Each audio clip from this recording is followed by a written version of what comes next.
Hello near dear, ये आपके demand पर मैं टेंस को कंटिन्यू करते हुए यहां मैं देखूंगा अभी कि आप अपने माइंड को एक्टिवेट करना चाहते हैं तो मेथड ऑफ रीडिंग आपका क्या होगा और मेथड ऑफ टीचिंग किस तरीके का होना चाहिए। इसमें दो तरह की बातें होती है, एक इंडक्टिव मेथड होता है और एक डिडक्टिव मेथड होता है। इस इंडक्टिव मेथड और डिडक्टिव मेथड में क्या होता है उसको पहले फॉलो कर लेते हैं, समझ लेते हैं, तो फिर मैं आपकी बात आगे करूंगा।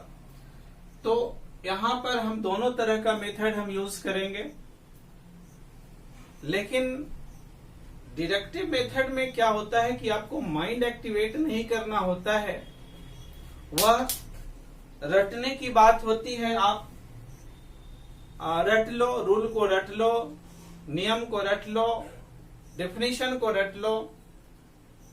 लेकिन जब आप इंडक्टिव मेथड के थ्रू आप पढ़ेंगे तो माइंड हमेशा एक्टिवेट रखना पड़ेगा। उसमें रूल्स बाद में आएंगे, सेंटेंस आएंगे और सेंटेंस के थ्रू आपको रूल तक पहुंच जाएंगे।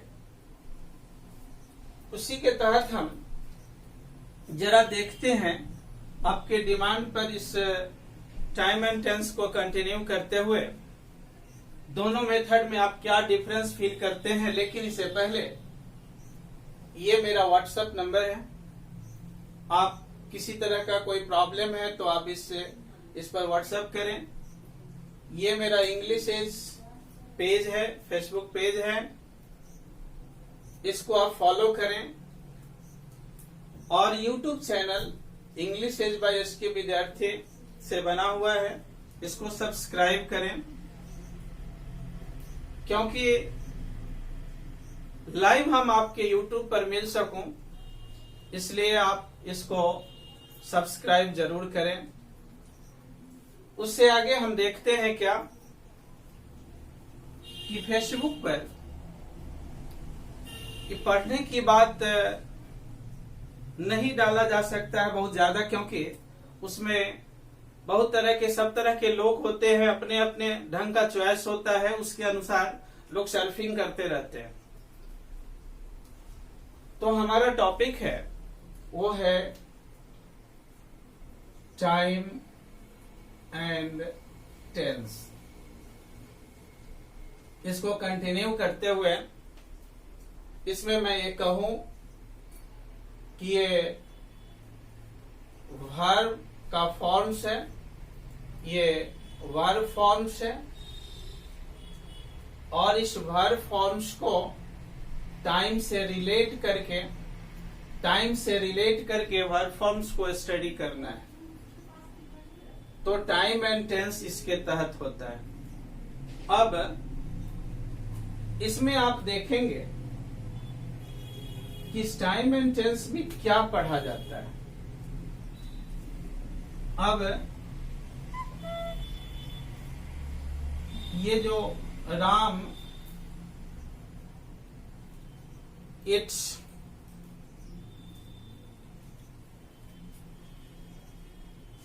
अ मैंगो, कोई जरूरी नहीं कि ये तो ऐसे सेंटेंस है, इस तरह का सेंटेंस नहीं बोलना चाहिए कि राम ही आम खाता है तो बाकी लोग क्या करता है।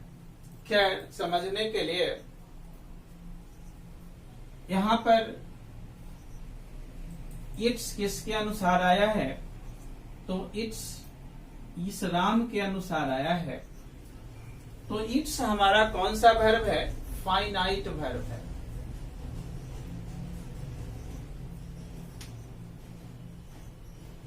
राम wants to go, इसमें भी wants जो आया है वह राम के अनुसार है, तो यह wants कौन सा वर्ब है, फाइनाइट वर्ब है। लेकिन यह go राम के अनुसार नहीं आया, यहां पर यह नॉन फाइनाइट वर्ब है, NFV। Ram wanted to go. इस वांटेड टू गो में ये वांटेड आया है किसके अनुसार, राम के अनुसार, इसलिए यह फाइनाइट वर्ब है और गो NF भी यानी नॉन फाइनाइट वर्ब है। तो टेंस में किस वर्ब का अध्ययन होता है, तो टेंस में फाइनाइट वर्ब का स्टडी करते हैं, नॉन फाइनाइट का नहीं करते। तो एक बात क्लियर हो गई कि वर्ब के जो दो फंक्शन है, एक फाइनाइट और एक नॉन फाइनाइट। सब्जेक्ट से जो गाइड होता है उसको फाइनाइट वर्ब कहते हैं और सब्जेक्ट से जो गाइड नहीं होता है उसे नॉन फाइनाइट वर्ब कहते हैं। तो टेंस में जो हम पढ़ते हैं वह किसको, फाइनाइट वर्ब को पढ़ते हैं कि सब्जेक्ट से इसको गाइड करना रहता है। अब यदि ये हमारा क्लियर हो गया है कि फाइनाइट और नॉन फाइनाइट क्या होता है, कि नॉन फाइनाइट वर्ब पर सब्जेक्ट का कोई असर नहीं पड़ता है, जिस तरह का भी आप सेंटेंस लिखो तो उसमें उसका कोई सब्जेक्ट का असर नहीं पड़ता है। नॉन फाइनाइट वर्ब में कौन कौन वर्ब होता है, तो नॉन फाइनाइट वर्ब में इन्फिनिटिव होता है, इन्फिनिटिव होता है, और क्या होता है नॉन फाइनाइट वर्ब में, पार्टिसिपल होता है, और इन्फिनिटिव पार्टिसिपल जेरंड, ये हमारा नॉन फाइनाइट के अंतर्गत आता है जिसमें सब्जेक्ट का कोई असर नहीं पड़ता है इस पर। अब उसको आगे बढ़ते हुए जरा हम देखते हैं कि हम ये अभी समझे हैं कि टाइम एंड टेंस में वर्ब के फॉर्म का स्टडी करना है और उस वर्ब का कौन सा फॉर्म होगा, उस फॉर्म को स्टडी करने के लिए यानी फाइनाइट वर्ब का स्टडी करना है तो हमारा टाइम एंड टेंस में किसके अनुसार अध्ययन करना है, तो सब्जेक्ट से गाइड होने वाले वर्ब को, और टाइम के अनुसार यहाँ जो वर्ब फॉर्म्स है, जो एरो दिया हुआ है, इस वर्ब को गाइड होना है किसके अनुसार, टाइम के अनुसार। आगे इससे देखते हैं।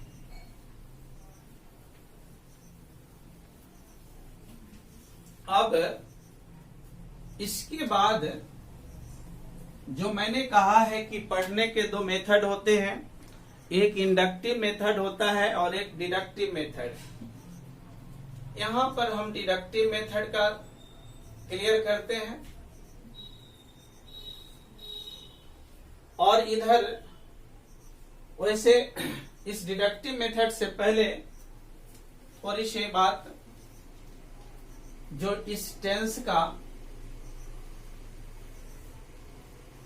3 पार्ट बन गया, ये पास्ट, ये हमारा प्रेजेंट है और ये हमारा फ्यूचर है। इसमें क्या होता है, जिसका प्रेजेंट नहीं होगा उसका पास्ट नहीं हो सकता है। आप सपोज करें किसी की उम्र 20, 25, 30, 35 या जो भी हो, जितने वर्ष का हो, उससे पहले का, अब कोई व्यक्ति 20 वर्ष का है, उससे पहले की हर बात जब तक अभी वो वर्तमान में है तभी उसका वो पास्ट है। तो यह 20 वर्ष से पहले जितनी भी बात है वो उसका पास्ट होता है। इसलिए जिसका प्रेजेंट होता है उसी का पास्ट होता है, जिसका प्रेजेंट नहीं होता उसका पास्ट नहीं होता है। और फ्यूचर स्वाभाविक नहीं, नेचुरल नहीं है। प्रेजेंट और पास्ट नेचुरल है, प्रेजेंट में हम हैं और अब से पहले की जो भी बातें हैं, जो भी एक्शन है हमारा, वो सब पास्ट है। और फ्यूचर में हम जाएंगे लेकिन फ्यूचर हम विजिबल नहीं कर पाएंगे, क्योंकि फ्यूचर विजिबल नहीं होता है, उसमें हमें जाना पड़ता है, बनाना पड़ता है। अब देखेंगे आगे फ्यूचर की बात क्या होती है। उसके बाद इस प्रेजेंट के जो सब डिवीजन है, इस प्रेजेंट में भी सब डिवीजन है, सब डिवीजन है जिसे आप उपभेद कहते हैं। तो प्रेजेंट का जब सब डिवीजन होगा तो प्रेजेंट का ही कॉरेस्पॉन्डिंग पास्ट हो जाता है, तो पास्ट का भी सब डिवीजन हो जाएगा, और प्रेजेंट का ही हमारा फ्यूचर होगा, इसीलिए हमारा सब डिवीजन फ्यूचर का भी होगा। तो सभी का सब डिवीजन प्रेजेंट का 4 सब डिवीजन होता है। वो 4 सब डिवीजन में कौन कौन है हमारा? वह सब डिवीजन में इंडेफिनिट है,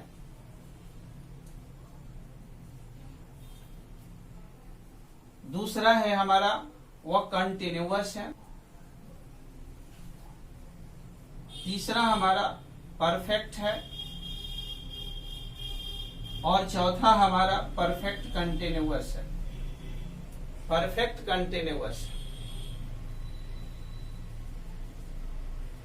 अब यह सब डिवीजन क्यों है? तो टेंस में वर्ब के फॉर्म्स का अध्ययन करते हैं, और वर्ब कौन होता है? जो एक्शन जिसमें होता है। हालांकि कुछ वर्ब स्टेटिव भी होते हैं जिसमें एक्शन नहीं होता है, तो वर्ब की चैप्टर में हम बात करेंगे। तत्काल यहाँ टेंस में उस वर्ब की बात होगी जिस वर्ब में एक्शन होता है। एक्शन इन द सेंस कि हम करेंगे तभी होगा, नहीं करेंगे तो नहीं होगा। जैसे मैं पढ़ाता, टीच कर रहा हूं, तो टीच करने में एक्शन हो रहा है। आप रीड करते हो, आप में एक्शन हो रहा है। लेकिन जिसमें एक्शन नहीं होगा और उसमें स्टेट होगा, जैसे I am a teacher, I am a teacher, इस एम में कोई एक्शन नहीं है, इस एम में कोई एक्शन नहीं है, तो यह हमारा स्टेट को बताता है, और इसी कारण यह स्टेटिव वर्ब कहलाएगा। लेकिन आई टीच, इस टीच में क्या है? एक्शन है, तो इस टीच को एक्शन कहेंगे, ये एक्शन वर्ब है हमारा। तो टाइम एंड टेंस में जो हम स्टडी करेंगे बेसिकली एक्शन वर्ब का करेंगे, और उसमें जो हमारा इंडेफिनिट होगा, कंटिन्यूअस होगा, परफेक्ट और परफेक्ट कंटिन्यूअस होगा। अब सबके पहले प्रेजेंट लगा दीजिएगा, तो प्रेजेंट का चारों सब डिवीजन हो जाएगा। जैसे present indefinite, present continuous, present perfect और प्रेजेंट परफेक्ट कंटिन्यूअस। इससे में इस इंडेफिनिट में पास्ट लगा दीजिएगा, तो past indefinite, past continuous, past perfect और पास्ट परफेक्ट कंटिन्यूअस। फ्यूचर लगा दीजिएगा तो फ्यूचर बन जाएगा। तो ये 4 सब डिवीजन क्यों होते हैं? तो 4 सब डिवीजन होने का कंडीशन ये है कि वर्ब जो एक्शन करता है, वर्ब को एक्शन करने का लिटरेचर में किसी भी तरह का जो वर्ब होगा, वो जो एक्शन करेगा, उस एक्शन सिर्फ 4 तरह का होगा कि किस तरीके से वर्ब एक्शन कर रहा है, ये चीज बताने का काम करता है। इसीलिए सब डिवीजन 4 होता है, जो हम देखेंगे बारी बारी से 1 बाय 1 करके कि कैसे एक्शन होता है। फिर इसके बाद आगे बढ़ते हैं, तब हम पहुंचते हैं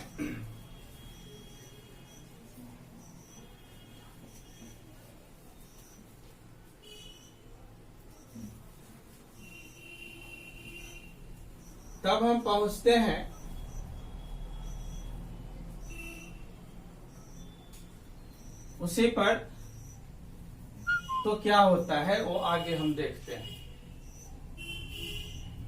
इससे आगे हमारा ये कहना है कि जब सब डिवीजन देखे, तो इस सब डिवीजन में मेथड की बात हम करेंगे। ये मेथड क्या होगा?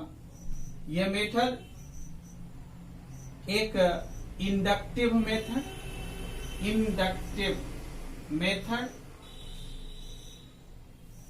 और दूसरा हमारा डिडक्टिव मेथड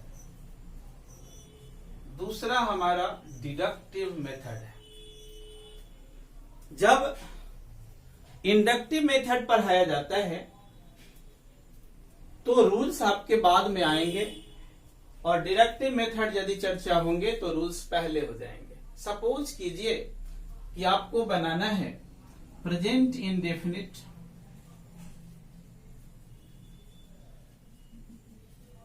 इस प्रेजेंट इंडेफिनिट टेंस में ये जो हमारा डिडक्टिव मेथड कहेगा, क्या कहेगा?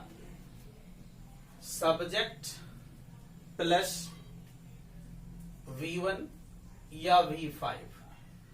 वर्ब में पहला रूप या 5वां रूप आप लगा दो, तो ये हमारा क्या होता है, इसको ऐसे भी आप लिख सकते हैं V1 या V5। एक्चुअली ये V1 और V5 ही हमारा प्रेजेंट टेंस होता है। कौन सा टेंस होता है? प्रेजेंट टेंस होता है।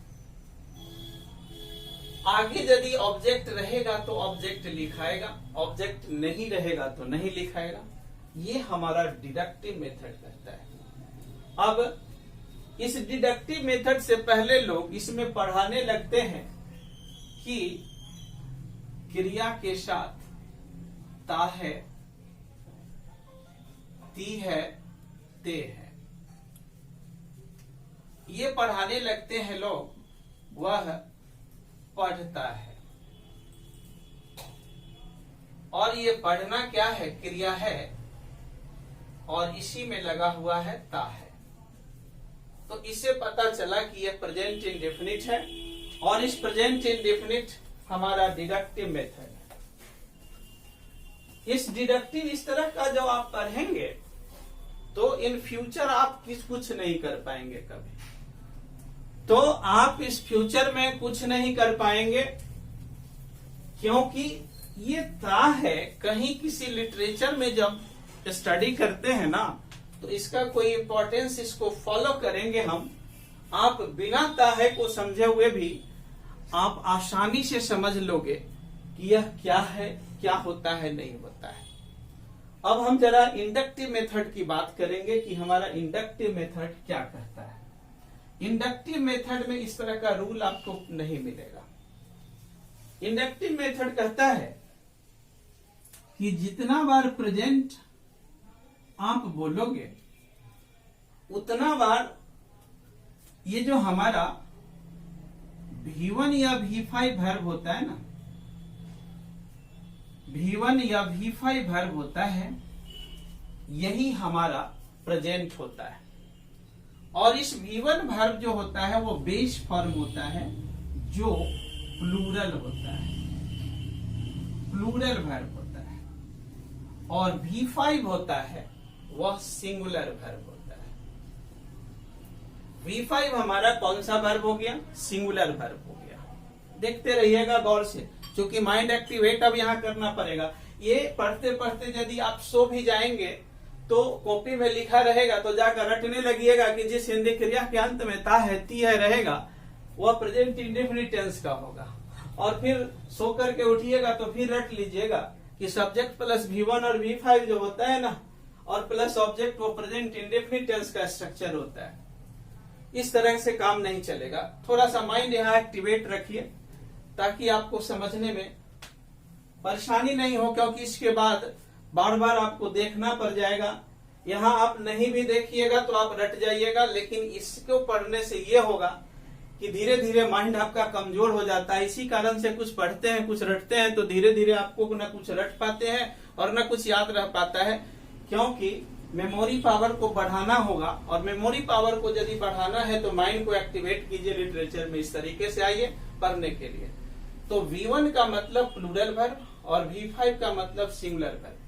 तो जितना बार आपके प्रेजेंट में कोई भी रहा लिखा हुआ, चाहे वो प्रेजेंट इंडेफिनिट हो या प्रेजेंट कंटिन्यूअस हो या प्रेजेंट परफेक्ट हो या प्रेजेंट परफेक्ट कंटिन्यूअस हो, ध्यान में रखें कि प्रेजेंट के अगल बगल में आपके पास कौन सा वर्ब होगा? V1 या V5 वर्ब होगा। ये बातें किसी किताब में नहीं लिखे मिलेंगे। ये इंडक्टिव मेथड है, ये रिसर्च होता है और ये प्रूफ किया जाएगा। अब हमारे पास इंडेफिनिट बचा। तो इंडेफिनिट क्या होता है? तो इंडेफिनिट होता है वो 2 + V1 होता है। 2 + V1 जो है वो हमारे पास इंडेफिनिट होता है। ठीक है, ये 2 + V1 इंडेफिनिट क्यों होता है? क्या कि आप कभी वर्ब अकेले में लिखा हुआ ऐसे यदि लिखा हुआ रहे तो आपको नहीं मिलेगा। यह ऐसे नहीं लिख करके इसको ऐसे लिखते हैं, टू गो लिखते हैं। ये ईट जो है ऐसे आप नहीं लिख सकते, बदले में आपको टू ईट लिखना पड़ेगा। ऐसा क्यों? कोई भी वर्ड आप इसे वर्ब कहेंगे, मैं पूछूंगा कि गो कौन सा पार्ट्स ऑफ स्पीच है, तो आप कहिएगा ये वर्ब है। लेकिन मैं आपको ये बता दूं कि ये वर्ब नहीं है, सीधा गो बोलते हैं तो कोई भी वर्ड बाय डिफॉल्ट अपने आप में एक नाउन होता है। लेकिन यदि आपको वर्ब बताना है कि गो वर्ब है तो आपको टू गो बोलना पड़ेगा, टू ईट बोलना पड़ेगा। इसलिए इंडेफिनिट का मतलब हमेशा याद रखें, ध्यान में रखिएगा, टू प्लस V1। अब देखिए, यदि इंडेफिनिट हमारा ये प्रेजेंट इंडेफिनिट भी है तो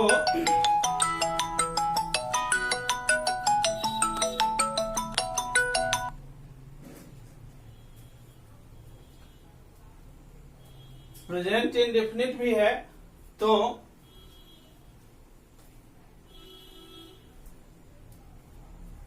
क्या होगा इसके आगे? प्रेजेंट इंडेफिनिट है तो फिर क्या करना है कि प्रेजेंट इंडेफिनिट में भी 2 प्लस V1 और ये पास्ट इंडेफिनिट में भी 2 प्लस V1 और फ्यूचर इंडेफिनिट में भी क्या हो जाएगा? 2 प्लस V1 हो जाएगा, है ना। ऐसी परिस्थिति में आप क्या करोगे? जब जब इंडेफिनिट आपको दिखाई पड़े तो 2 प्लस V1, पास्ट इंडेफिनिट भी होगा तो भी 2 प्लस V1, फ्यूचर इंडेफिनिट होगा तो भी 2 प्लस V1, यानी जितना बार इंडेफिनिट उतना 2 प्लस V1 करना है। ध्यान में रखना है इस बात को। अब फिर क्या करेंगे इसके आगे? तो इंडेफिनिट मतलब 2 प्लस V1, सीधा वर्ब अपने वेश फॉर्म में जब भी आप लिखते हैं वर्ब को वेश फॉर्म में, तो ऐसी परिस्थिति में आपको क्या करना होगा कि 2 के साथ लिखना है, ठीक। तो इससे आगे बढ़ते हैं। अब देखिए क्या होता है, प्रूफ कैसे होगा। तो आपके पास आया प्रेजेंट इंडेफिनिट, स्ट्रक्चर लिखने की नौबत आ गई। जब स्ट्रक्चर लिखने की नौबत आई इंडक्टिव मेथड के थ्रू, तो आपका स्ट्रक्चर तैयार होगा सब्जेक्ट प्लस 2 प्लस V1, ठीक है। अब कंडीशन ये है कि टेंस में अभी अभी पता चल गया है कि फाइनाइट वर्ब का स्टडी करते हैं तो सब्जेक्ट के अनुसार उसको गाइड करना है। यदि आपको 2 रहेगा, ये तो अकेले में वर्ब रहता है, सिर्फ वर्ब लिखना होगा तब न 2 के साथ। जब हम सेंटेंस में सब्जेक्ट के साथ लिखने जाएंगे तो सब्जेक्ट के ठीक बगल में कभी 2 का यूज नहीं होता है, क्योंकि उसके लिए फाइनाइट वर्ब आता है और फाइनाइट वर्ब सब्जेक्ट से गाइड होता है। तो ऐसी कंडीशन में 2 को हटा दें और 2 को हटाने के बाद हमें बच गया सब्जेक्ट प्लस V। जब गाइड होगा तो V5 भी होगा। V5 उसको कहते हैं जो V1 में S या ES लगा होता है, और V5 वर्ब जो होता है वो सिंगुलर होता है और V1 वर्ब जो होता है वो प्लूरल होता है ना। तो स्ट्रक्चर हमारा तैयार हो गया प्रेजेंट इंडेफिनिट का, सब्जेक्ट प्लस V1 या V5 हो गया। आगे ऑब्जेक्ट रहेगा तो लिखाएगा, ऑब्जेक्ट नहीं रहेगा तो नहीं लिखाएगा। अब हमारे पास कंडीशन है कि जब प्रेजेंट इंडेफिनिट का स्ट्रक्चर हो गया हमारे पास सब्जेक्ट प्लस V1 या V5 इस इंडक्टिव मेथड के थ्रू, तो फिर हमारे पास क्या बचा सो जरा देखते हैं। ये हमारा एसर्टिव तैयार हो गया। अब सवाल ये उठता है कि निगेटिव, जब हम निगेटिव बनाते हैं तो सब्जेक्ट प्लस डू या does plus not plus V1 लिखते हैं। यदि आपको इंडक्टिव मेथड की जानकारी नहीं हो, डिडक्टिव मेथड की जानकारी हो तो आप इसको रट लीजिएगा सीधे। लेकिन आपको यदि एक बार इंडक्टिव मेथड फॉलो कर लीजिएगा तो एक सेंटेंस के जगह 1000 सेंटेंस 1,00,000 सेंटेंस पर फॉलो करने लगेगा। गौर कीजिए क्या होगा। जब निगेटिव पढ़ाया जाएगा तो आपको इसमें डिडक्टिव मेथड के थ्रू आपको याद करवाया जाएगा कि सिंपल प्रेजेंट या प्रेजेंट इंडेफिनिट का निगेटिव कैसे बनाना है। सब्जेक्ट प्लस डू या does plus not plus V1, आगे ऑब्जेक्ट है तो ऑब्जेक्ट लिखना है। लेकिन मैं कहता हूं कि यह आया कहां। इंडक्टिव मेथड कहेगा कि डू डज कहां से आया। सवाल उठता है ना कि इसको तो समझना होगा कि कहां से आया। तो कंडीशन क्या है कि इंडक्टिव मेथड में आपको क्या होगा कि कंडीशन ये है कि आपको यदि निगेटिव बनाना है तो निगेटिव बनाने में आपको क्या चाहिए? Auxiliary verb. कौन सा verb? Auxiliary verb plus not का यूज होता है। किस में? निगेटिव बनाने में। यानी पहले ऑक्सिलियरी वर्ब लिखो, उसके बाद नॉट लिखो। तो टोटल ऑक्सिलियरी की जो संख्या है, टोटल ऑक्सिलियरी, वो हमारे पास 24 है। और इस 24 में से कोई एक होगा, उसके बाद आप नॉट का यूज करोगे तो सेंटेंस क्या होगा? निगेटिव होगा। अब किसी भी सेंटेंस को क्वेश्चन बनाना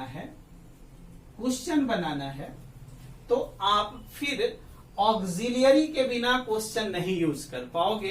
तो उसमें ऑक्सिलियरी पहले लिखोगे और तब सब्जेक्ट लिखोगे। आगे जो जो वर्ब होगा अपना लिखाएगा, है ना, जैसे जैसे होगा वो लिखाएगा, इंट्रोगेशन आएगा। और इससे पहले भी यदि WH क्वेश्चन, जिसे देखिए क्वेश्चन को या इंट्रोगेटिव को बहुत सारा नाम है। ये क्लोज इंडेड क्वेश्चन भी इसको कहते हैं। जब सब्जेक्ट से पहले सिर्फ ऑक्सिलियरी रहे तो क्लोज इंडेड क्वेश्चन भी कहते हैं। इसको वीक क्वेश्चन भी कहते हैं। अब वीक क्वेश्चन क्यों कहते हैं? क्योंकि इसका आंसर यस और नो में आएगा। यदि मैं कहता हूं कि डू यू रीड, तो यस और नो बोलोगे। आर यू रीडिंग, यस और नो बोलोगे। तो यस और नो का जो आंसर होता है ना, उसको वीक क्वेश्चन भी कहते हैं, उसको क्लोज इंडेड भी कहते हैं।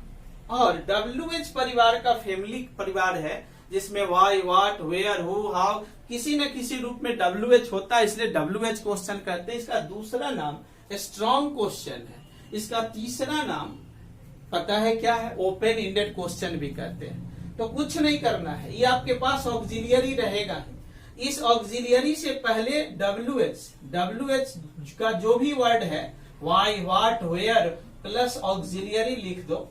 उसके आगे सब्जेक्ट लिखो, आगे वर्ब लिखो, जो लिखना है लिखते जाओ, तो आपका क्वेश्चन बन जाएगा, WH क्वेश्चन बन जाएगा। तो कहना क्या चाह रहे थे, ये बात यदि एक बार आप समझ गए तो सभी टेंस और दुनिया के सभी सेंटेंस पर यह लागू होगा कि यदि आप सेंटेंस को निगेटिव बनाने जा रहे हो तो आपको क्या करना है कि ऑक्सिलियरी वर्ब के बाद नॉट लगाना है। और सेंटेंस को क्वेश्चन बनाने जा रहे हो तो क्या करना है? सब्जेक्ट से पहले ऑक्सिलियरी लगाना है। टोटल ऑक्सिलियरी मिलाएंगे तो हमारे पास कितना होता है? 24 होता है। 24 आप ऑक्सिलियरी चाहे तो आप जान भी सकते हैं। ये ऑक्सिलियरी हमारा एक टेंस का जो बेसिक ऑक्सिलियरी होता है वह do, does, did, do, does, did. उसके बाद टेंस का जो ऑक्सिलियरी है एम, इज, आर, वाज, वर। उसके बाद टेंस का जो ऑक्सिलियरी है हैज, हैव, हैड। ये आपको बेसिकली लोग टेंस में याद करवाने में प्राइमरी ऑक्सिलियरी का यूज करते हैं। ये प्राइमरी ऑक्सिलियरी होता है, इसलिए होता है कि ये वर्ब फॉर्म्स में जो टेंस का स्टडी करते हैं तो ये वर्ब की जरूरत होती है। इसके बाद भी ऑक्सिलियरी है हमारे पास can, could, may, might, shall, should, will, would, must, need not, और है ना, तो ये इस तरह का टोटल आप जोड़ेंगे तो 24 होगा। और किसी भी सेंटेंस को निगेटिव बनाना है तो 24 ऑक्सिलियरी में से एक ऑक्सिलियरी के बाद आप नॉट लगा देना तो सेंटेंस निगेटिव हो जाएगा। क्वेश्चन बनाना है, चाहे वो वीक क्वेश्चन बनाना हो या स्ट्रॉन्ग क्वेश्चन बनाना हो, सब्जेक्ट से पहले एक ऑक्सिलियरी लिख दोगे तो क्वेश्चन बन जाएगा। और WH में भी उस ऑक्सिलियरी से पहले वाई, वाट, वेयर में से जो भी रहे उसकी चर्चा कर दो तो स्ट्रॉन्ग क्वेश्चन हो जाएगा। लेकिन अब हमारा सवाल उठता है कि सिंपल प्रेजेंट या प्रेजेंट इंडेफिनिट टेंस में डू, डज ही क्यों होता है? ये हमारा क्वेश्चन तो यहां पर था, हम तो यहां पर बने हुए हैं। इसको जरा देखिए ऐसा क्यों होता है। तो आप जितना भी 24 ऑक्सिलियरी है, 24 ऑक्सिलियरी है, उसमें से ऐसा कौन सा ऑक्सिलियरी है जिस तरह से आप किसी भी तरह का सेंटेंस लिखते हो ना, तो कहते हो जैसे राम रीड्स आप लिखते हो, ही प्लेज लिखते हो, तो इस प्लेज का प्लेज, प्लेड, प्लेइंग भी होगा। ये ही राइट्स लिखते हो तो उसमें क्या करते हो, राइट्स भी होगा, राइट भी होता है, रिटन भी होता है, रोट भी होता है, राइटिंग भी होता है। तो एक ही ऑक्सिलियरी है जिसका 5 फॉर्म्स होता है। वो कौन सा है? वह डू है, जिसका डू भी होता है, डज भी होता है, डिड भी होता है, डन भी होता है, डूइंग भी होता है। तो आप देखेंगे क्या कि कभी भी फ्रेंडशिप जो होता है ना, वो बराबर वालों में होता है। अब यहां एक सेंटेंस हमने लिखा कि Ram writes a letter, Ram writes a letter. इसमें आप क्या देखें कि क्या राइट्स ऑक्सिलियरी वर्ब है? राइट्स ऑक्सिलियरी 24 जो ऑक्सिलियरी होते हैं उसमें 24 ऑक्सिलियरी में राइट्स आता है? नहीं आता है। लेकिन यदि आपके पास राम इज अ स्टूडेंट, यदि ये आप लिखते हैं तो देखिए इज आ जाएगा। आप उस 24 में आप देखेंगे ना तो इज आ जाएगा। तो इसका निगेटिव बनाना हो तो सीधे इसके बाद नॉट लग गया। लेकिन राम राइट्स ए लेटर में राइट्स ऑक्सिलियरी नहीं होगा, इसलिए राइट्स के बाद तो नॉट नहीं लग सकता है। तो उस इसमें इज क्यों नहीं आया, डू क्यों आया, डज क्यों आया, डिड क्यों आया? तो जाहिर सी बात है कि जिस तरह से राइट्स का राइट भी हुआ, उसके बाद रोट भी हुआ, रिटेन भी हुआ और राइटिंग भी हुआ, उसी तरह से इसमें क्या होगा, इस डू का डू भी हुआ, डज भी हुआ, डिड भी हुआ, डन भी हुआ और डूइंग भी हुआ। सब हुआ ना? सब हुआ ना? फिर तब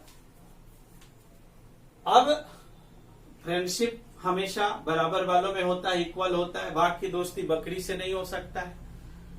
तो इस राइट्स में यहां एस लगल है तो यहां से इस डज को उठा लीजिए, तो यहां देख लीजिए कि डज हो गया और ये अपना एस दे देगा। हम इसी सेंटेंस को राम राइट से लेटर है, इसका नेगेटिव यदि हम करना चाहेंगे तो क्या लिखेंगे?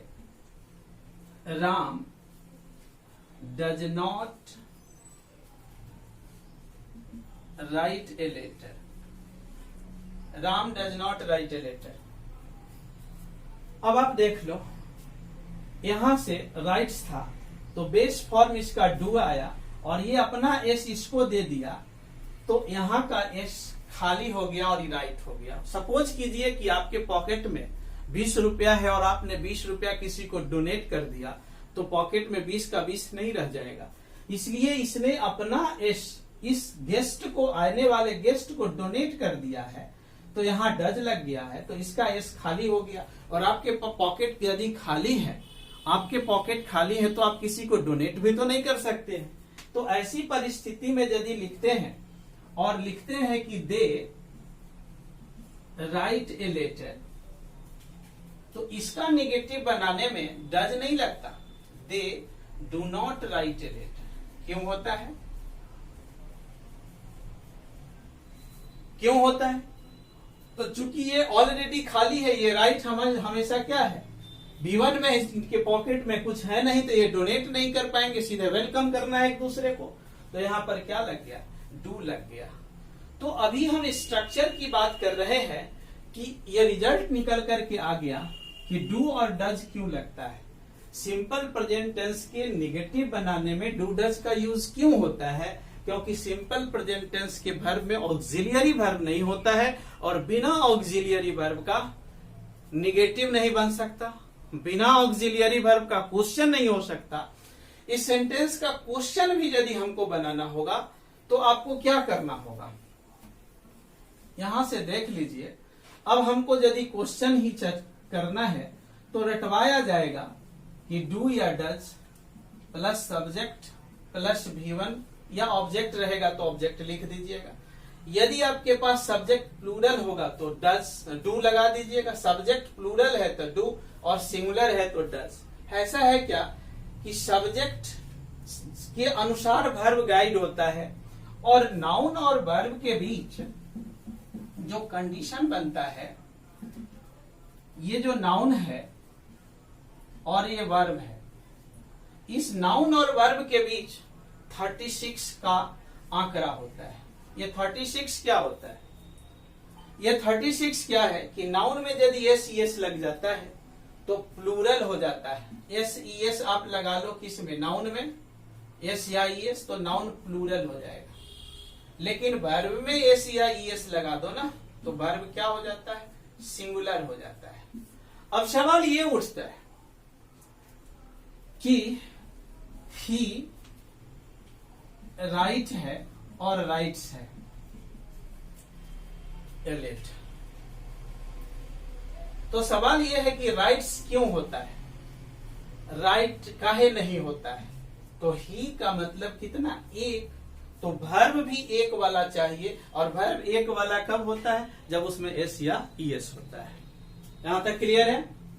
अब इससे आगे यदि आपको क्वेश्चन बनाना है, इसी को क्वेश्चन बनाने की निगेटिव करने की बात हो जाता है, तो इस डू डज को पहले ले लीजिएगा। तो do does subject plus V1, WH यदि लिखना है तो डू डज WH पहले आ जाएगा, फिर डू डज रहेगा, सब्जेक्ट प्लस V1 लिख लेते हैं। तो अभी हम टेंस के बारे में नहीं बता रहे थे, टेंस का अब रिसर्च एक स्ट्रक्चर का हो रहा था कि आप एक तरफ याद करते हैं, दूसरे तरफ उसको यदि पता लगा लें कि आपको ऐसा क्यों होता है, तो आपको हमेशा और हमेशा के लिए वो प्रॉब्लम सॉर्ट आउट हो जाएगा। एक दूसरा इसी को जरा हम देखते हैं कि मैंने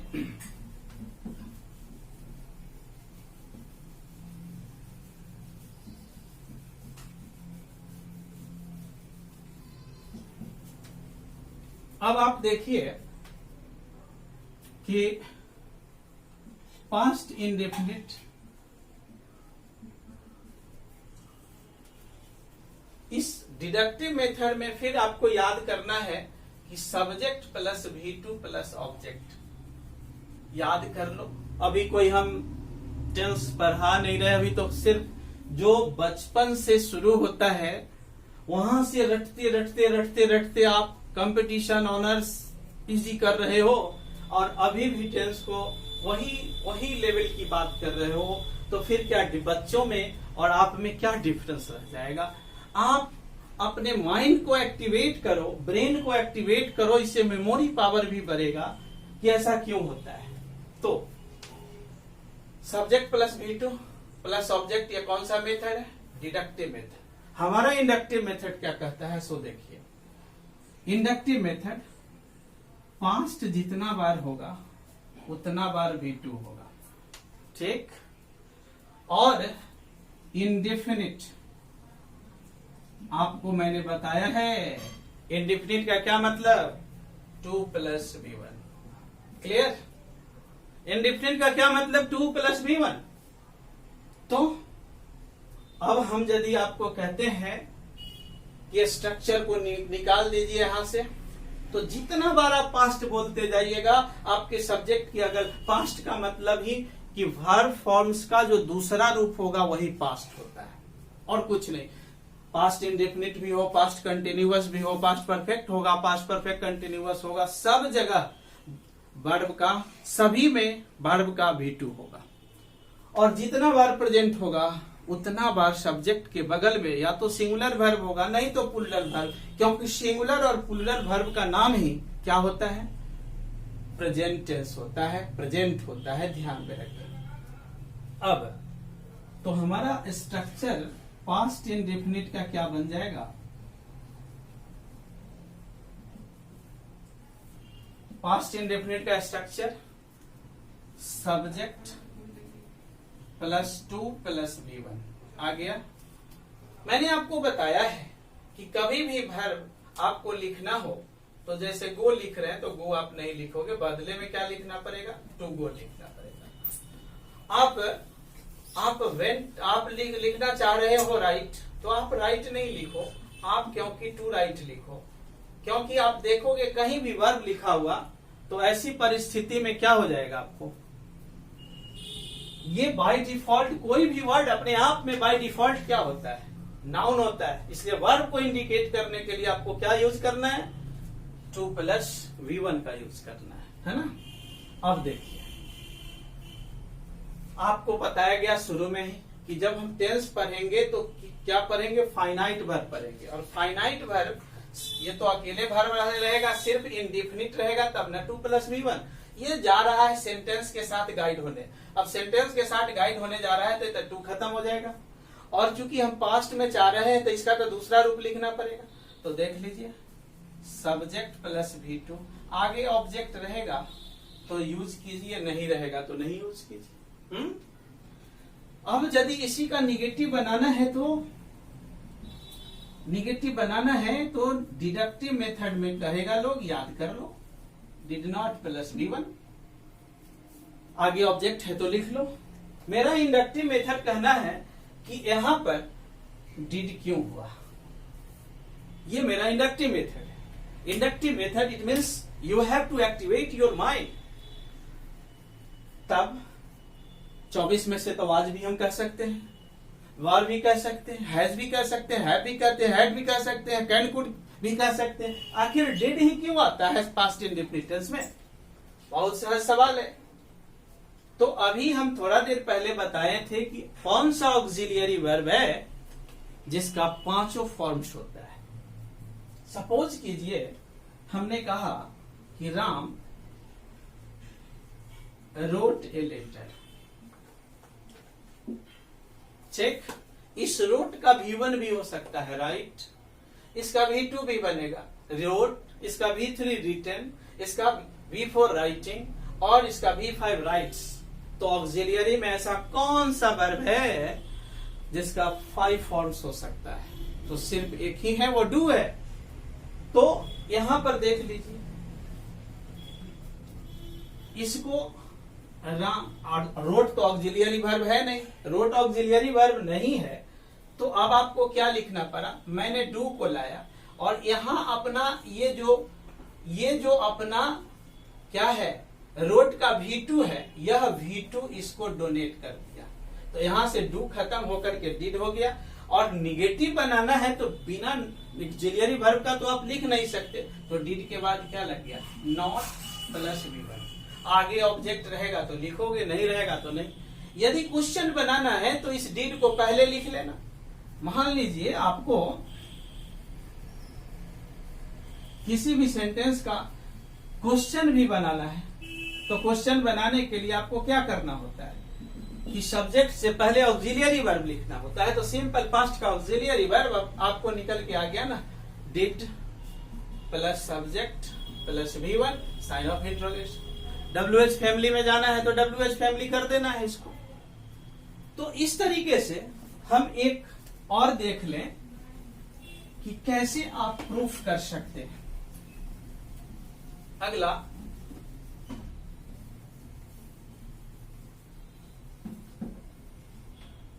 एक तरफ डिडक्टिव मेथड है और एक तरफ हमारा इंडक्टिव मेथड है। सपोज कीजिए कि हमको फ्यूचर इंडेफिनिट में जाना है, फ्यूचर इंडेफिनिट में जाना है ना, इंडेफिनिट में जाना है। अभी तो मात्र एक स्ट्रक्चर की बात कर रहा हूं। तो डिडक्टिव मेथड क्या कहेगा, याद कर लो, सब्जेक्ट प्लस शैलिया विल प्लस V1, आगे ऑब्जेक्ट रहेगा तो लिखना, ऑब्जेक्ट नहीं रहेगा तो नहीं लिखना। ठीक, चलिए मेरा इंडक्टिव मेथड क्या करता है। मेरा इंडक्टिव मेथड कहेगा कि फ्यूचर जितना बार आ जाए, क्योंकि फ्यूचर आपने देखा नहीं, फ्यूचर आपको करना है, फ्यूचर होता नहीं है, आपको जबरदस्ती फ्यूचर में जाना है। इसके लिए उसके लिए जबरदस्ती है ना, वर्ड आ गया है, नेसेसरी वर्ड आ गया है, शैलिया विल। ठीक, और इंडेफिनिट का मतलब